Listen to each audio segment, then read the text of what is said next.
savage. I just spent the weekend in San Francisco. It amazes me that you can live there. It's like living in the middle of the DNC, and it is. I noted that myself.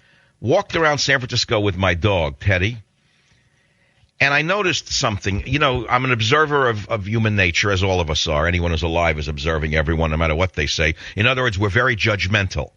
See, liberals say don't be judgmental, but they're judging you and your judgmentalism, aren't they? So we're all very judgmental. It's how we survive for 1 second on the earth. Unless we're judgmental, we're nothing. We're amoeba. So don't fall for that trick. Oh, don't be judgmental. They're judging you, saying you're judgmental, right? So that's judgmentalism. Therefore, they're just trying to trick you in a logical trap. So I'm extremely judgmental. I'm an old type of guy, you know what I'm saying? I judge everything. I look at everything. That's why I was a good biologist and a good botanist, because I observe things. See, observation is judgmentalism. Self-analysis is judgmentalism. Deciding what to eat or what not to eat is judgmentalism. Without judgment, you know what you are? A Democrat. That's what you are. So I walk around the streets of San Francisco, and I see people all trying to be crazier than they already are. They dress crazier than they already might. They dress in rags. And probably the most poorly dressed people in America are in a major city or in San Francisco. The mores of the city are such that if you come here as a half-wit, within 3 months you become a quarter-wit. What you do is you make yourself look uglier and you act stupider than you already are. So you jaywalk in front of a car, you spill coffee on yourself, you talk to yourself in the street, like you have a phone in your head.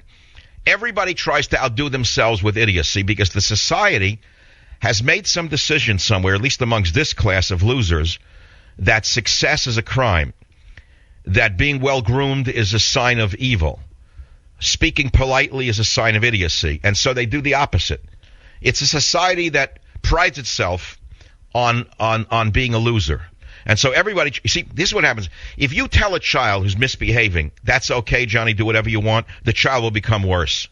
If, on the other hand, you don't hit the child, you say, hey, look, Johnny, let me explain something. This is not the way you behave. This is the way you behave. It's like a tree is growing. What you want to do, if you know anything about growing trees, is you put stakes in the ground and you attach wires and you attach rubberized holders around the tree till it gets its roots to make sure it grows straight.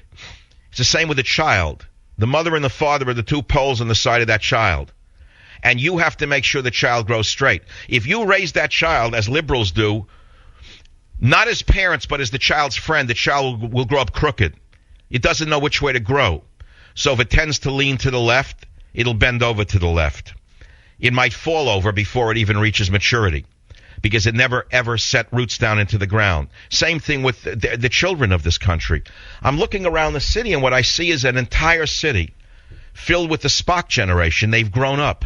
And they grew up on the ethos of, if it feels good, do it. Why not do it in the road? So you get these putz morons on Friday nights, 10,000 of them take out bicycles to block traffic. No one throws their bicycles in the bay. Nobody arrests them. They gave it a name, critical mass. What are they? Spoiled brats, should be arrested, bicycle seized. But no, the city fathers and mothers don't exist.